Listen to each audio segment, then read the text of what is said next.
Hi, I'm Dean with Old English Outfitters, and today we're going to be talking about the new Hi-Point JXP 10mm pistol. So this pistol comes with a few features we have not yet seen on a Hi-Point. Standard configuration as far as the box goes, you get two 9-round magazines. They're the 10mm/40 Smith & Wesson magazines, so I suspect it's 10 rounds of 40 and 9 rounds of 10mm. Also in the box you get the replacement rear sight if you'd rather have a ghost ring, same thing that's been coming on Hi-Points for years.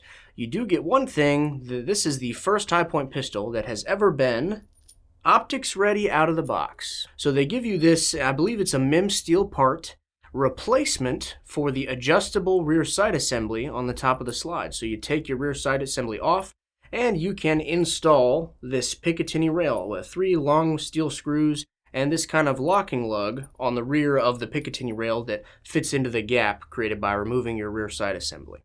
So you'll have a Picatinny rail on top to mount optics or whatever you may want to mount on there. Looking at the pistol itself, there's also some new features on the gun that we have not had on Hi-Point pistols before. So standard 9-round magazine again for the 10mm. Brand new grip texture for the grip scales. So you actually get, instead of that smooth, slick, kind of hard to hold on to grip scales we've had on Hi-Points before, you get something close to stippling, kind of a skateboard tape-esque texture. And then they also have this texture here that's just their logo. Standard controls as far as Hi-Point goes, standard magazine release, same Hi-Point trigger, that same safety slide lock that's one lever, fits into 2 notches on the slide. And also this gun does have a magazine safety, so it will not fire with the magazine removed. Looking at the slide, you will notice this also looks a little bit different. A little bit different finish than the standard Hi-Points. We do also have different serrations, including forward cocking serrations. They're not bad, they have a decent amount of grip, but they're not near as sharp as some of the other pistols on the market. I suspect that has to do with the coating that they apply. It just fills the gap a little bit. Now, they still work just fine, but they're not going to butt into your hand like you think they might. Standard sights out of the box, you have the 3-dot setup, red in the rear, yellow in the front. And also, with the JXP 10mm, you get a threaded barrel from the factory. Thread protector included, of course. So this pistol was actually very pleasant to shoot. It had an interesting recoil impulse, kind of similar to a Desert Eagle, if you've ever shot one, where the bullet fires and there's almost a perceivable delay in your head of firing and then the slide going back into battery.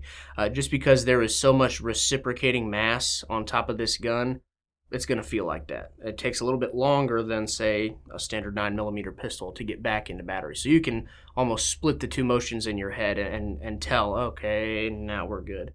So an interesting recoil impulse. But because of the size and the weight of this gun, the recoil was very manageable in 10mm. I've shot some 10mm that really wanted to jump out of my hand, and I had to kind of hold on to for dear life. This one was not so bad. Just because of the weight of the gun, it really soaked up a lot of that recoil. So it was very pleasant to shoot.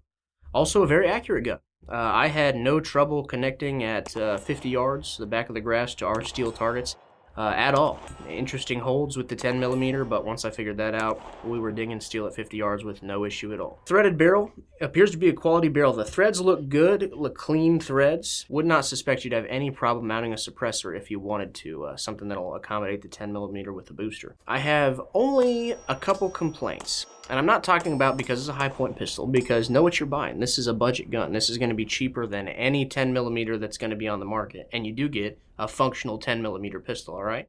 The complaint that I have is these new grip scales. Right where the grip scale blends into the beaver tail of the pistol, it is very sharp. And there is a hard edge that I could feel rubbing into the web of my hand. It's not cutting me. I'm not bleeding or anything like that.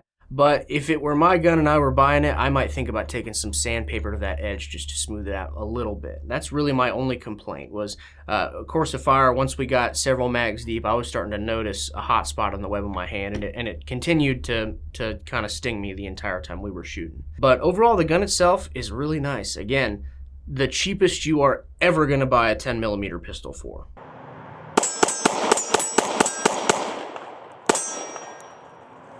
For what you're buying, a budget gun that is a functional 10mm pistol, this thing shot really well. It was actually pleasant to shoot, which I was surprising. I don't normally like 10mm all that much. But it was very good to shoot, a good accurate gun with low recoil for what is a very meaty cartridge that typically has a lot of recoil and a lot of bang to it. Guys, thank you so much for watching. If you like what you saw, please like this video, leave a comment, and subscribe to our channel. In addition, we do have an Instagram page at OE Outfitters. There's a lot of cool content over there. We post every single day, so please go over and check it out. Guys, thank you so much for watching, and we'll see you next time.